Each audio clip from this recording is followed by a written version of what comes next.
L'impossible coalition de droite au Parlement européen, certains ultra-conservateurs l'espèrent, mais à la droite de la droite, les partis sont divisés et les divergences profondes. Alors que son pays vit dans la crainte d'une extension du conflit en cours en Ukraine, Donald Tusk est en campagne pour mobiliser les Polonais. Une famine est-elle en cours à Gaza? Pour une organisation qui surveille la sécurité alimentaire, tous les signes sont là, mais il est difficile pour l'heure de le confirmer.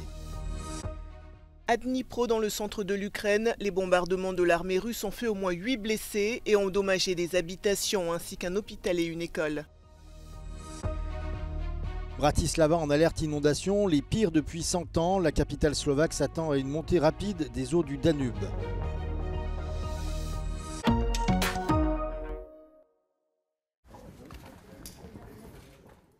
Les partis à la droite de la droite du spectre politique se tournent vers les conservateurs modérés avec l'espoir d'un pacte pour la prochaine législature au Parlement européen.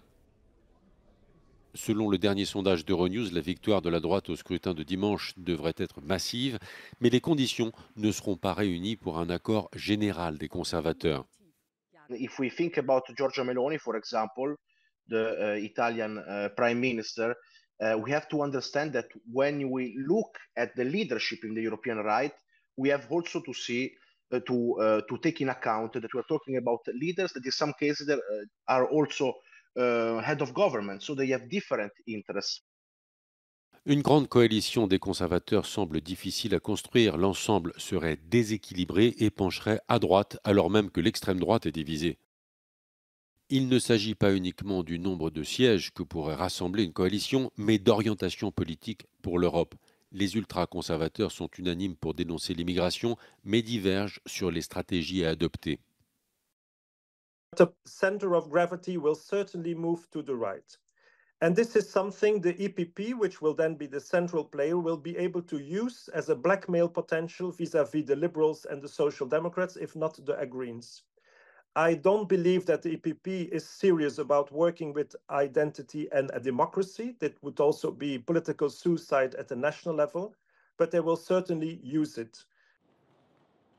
Selon le centre de sondage d'Euronews, dans le futur Parlement, le défi de la droite modérée sera notamment de trouver des soutiens dans les rangs de ces ultra-conservateurs qui, sur bien des dossiers, sont divisés.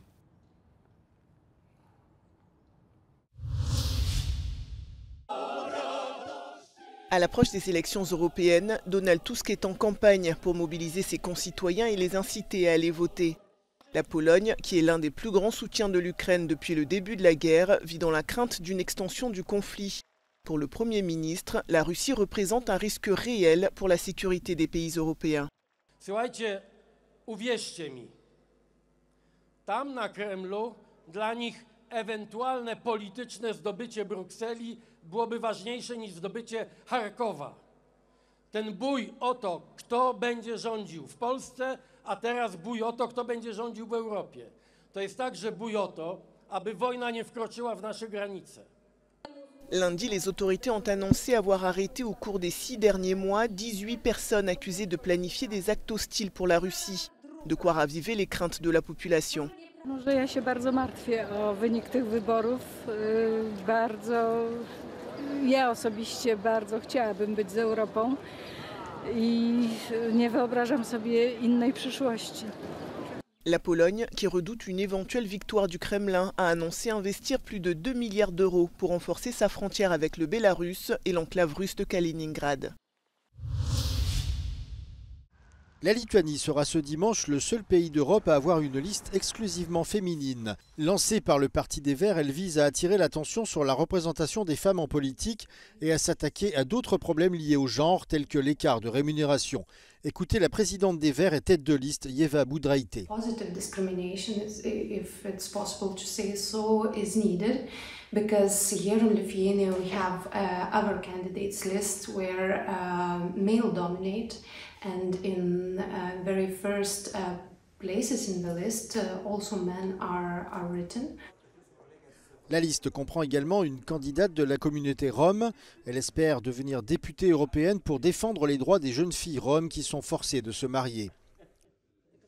Pomóc młodym dziewczynkom, żeby oni nie wyszli za mąż, jak jest bardzo młody. Oni nie mogą iść do adwokata i pomóc. Ja nie chcę iść za męża. Ja chcę iść do szkoły, do edukacji. Oni nie mogą to pomówić.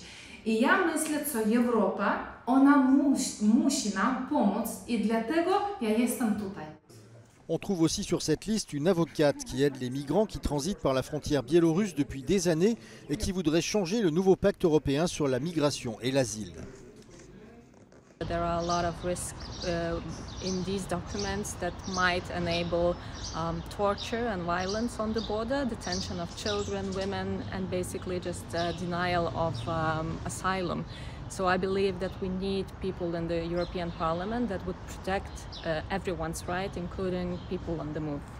Le charisme de certaines candidates ne laisse pas indifférente cette sociologue et enseignante à l'Université d'économie de Varsovie. Rozszerzenie 2004 roku, napływ bardzo aktywnych kobiet z Europy Środkowej i Wschodniej, które często muszą dzielić troskę, ale i poświęcać czas na zadania domowe, także wiedzą, co jest ważne dla kobiet. Today, around 40% of the European Parliament members are women. And even though women now hold high positions in Brussels, all problems related to inequality still remain relevant and unsolved in many countries. Magdalena Hodownik for Euronews from Vilnius. Une famine est-elle en cours à Gaza? C'est ce que laisse entendre un rapport de FEWS, acronyme de Famine Early Warning Systems Network, qui surveille notamment la sécurité alimentaire partout dans le monde. Même si selon elle tous les signes sont là, l'organisation américaine ne peut cependant être catégorique car elle ne peut accéder comme elle l'entend à l'intérieur de la bande de Gaza. Ce rapport est en droite ligne de celui du Programme alimentaire mondial qui avait fait le même constat en avril dernier. Selon ces critères, il y a famine lorsque 20% de la population est affamée, qu'au moins 30% des enfants souffrent d'amaigrissement et que 2 adultes ou 4 enfants sur 10 000 meurent chaque jour de la faim et de ses complications. Le problème aujourd'hui pour l'organisation FEWS est de pouvoir confirmer le nombre de morts effectivement dus à la famine. Israël a nié à plusieurs reprises qu'une famine était en cours à Gaza et a rejeté les allégations selon lesquelles il aurait utilisé la faim comme une arme dans sa guerre contre le Hamas. Si ce fait était avéré, il pourrait être utilisé comme preuve de génocide devant la Cour pénale internationale ainsi que devant la Cour internationale de justice.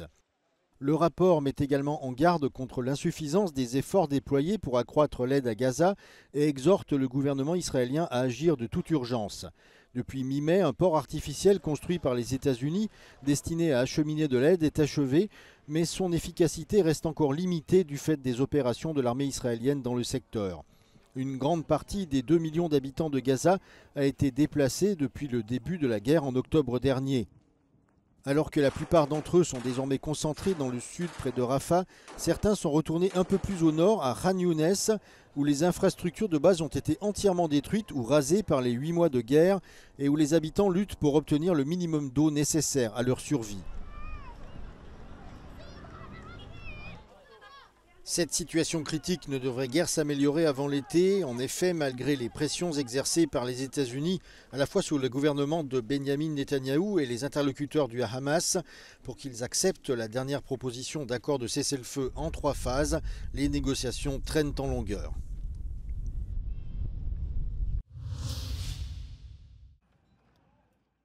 Face à l'intensité des bombardements, les fenêtres et le toit de cette maison n'ont pas résisté.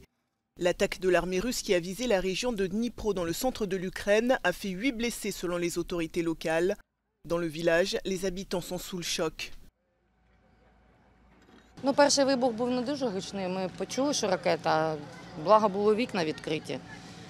Чомусь у чоловіка спрацював мозок і виніс малого, схватив і малого виніс, і ми вибігли туди. Ми втроєм, жена, ребенок і я. Они просто спали в одной комнате, а я во второй, и прибежали ко мне после первого взрыва. Selon le gouverneur de la région, au total, près d'une 50aine de maisons, ainsi qu'un hôpital et une école ont été endommagés par ces frappes. À Kherson, dans le sud de l'Ukraine, une attaque de l'armée russe lors d'une distribution d'aide humanitaire a fait 2 blessés. Ailleurs dans le pays, les combats se poursuivent, notamment à Donetsk, où ont lieu, selon Volodymyr Zelensky, les attaques les plus massives.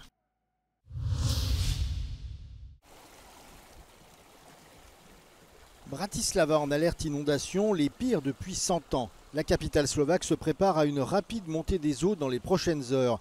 Les fortes précipitations de ces derniers jours chez le voisin autrichien ainsi qu'en Allemagne continuent de faire monter inexorablement le niveau du Danube.